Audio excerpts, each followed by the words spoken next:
L'aide humanitaire est-elle efficace?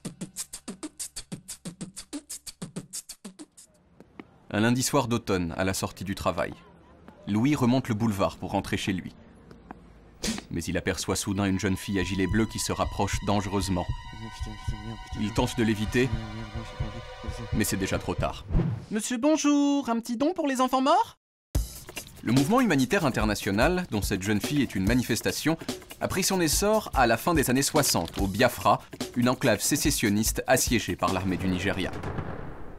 La Croix-Rouge, Oxfam et d'autres ONG ont organisé pendant plus d'1 an un pont aérien destiné à nourrir les populations affamées.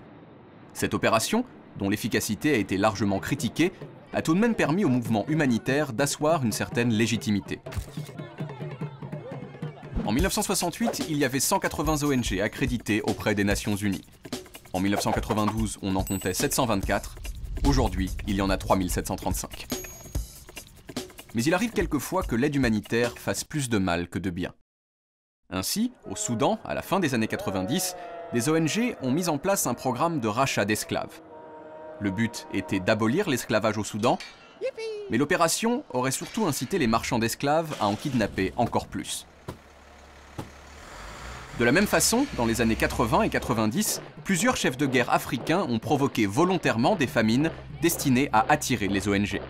Ils ont alors détourné l'aide alimentaire pour nourrir leurs propres armées et continuer à faire la guerre.